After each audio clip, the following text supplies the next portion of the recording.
Bit বাটা বা ভর্তা বানাতে প্রথমে আমি ছোটো ছোটো 3টে বিট নিয়েছি। প্রথমে বিটের মোটা অংশটাকে ছিলে নেব, তারপর একটা গ্রেটার দিয়ে বিটগুলোকে গ্রেট করে নেব।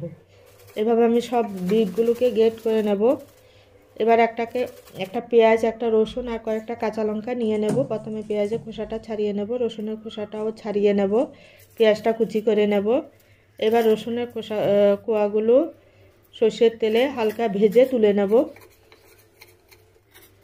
এবার ওই তেলে দিয়ে দেব পেঁয়াজ কুচি, অল্প একটু কালো জিরে দিয়ে ফোড়নটা হালকা ভেজে কাঁচা লঙ্কা কুচি দিয়ে দেব। এবার গ্রেট করা বিটটাকে দিয়ে দেব। এবার সব কিছু মিশিয়ে দিয়ে দেব লবণ দিয়ে আরও কিছুক্ষণ নেড়ে চেড়ে এবার রসুনটাকে থেতো করে দিয়ে দেব। এবার কিছুক্ষণ নেড়ে চেড়ে ঠান্ডা করে মিক্সিতে একবার ঘুরিয়ে নিয়ে উপর থেকে সর্ষের তেল দিলেই রেডি।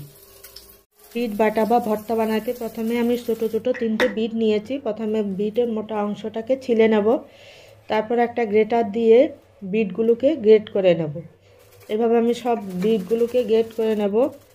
এবার একটা পেঁয়াজ, একটা রসুন আর কয়েকটা কাঁচা লঙ্কা নিয়ে নেব। প্রথমে পেঁয়াজের খোসাটা ছাড়িয়ে নেব, রসুনের খোসাটাও ছাড়িয়ে নেব, পেঁয়াজটা কুচি করে নেব। এবার রসুনের কোয়াগুলো সর্ষের তেলে হালকা ভেজে তুলে নেব। এবার ওই তেলে দিয়ে দেব পেঁয়াজ কুচি, অল্প একটু কালো জিরে দিয়ে ফোড়নটা হালকা ভেজে কাঁচা লঙ্কা কুচি দিয়ে দেব। এবার গ্রেট করা বিটটাকে দিয়ে দেব। এবার সব কিছু মিশিয়ে দিয়ে দেব লবণ দিয়ে আরও কিছুক্ষণ নেড়ে চেড়ে এবার রসুনটাকে থেতো করে দিয়ে দেব।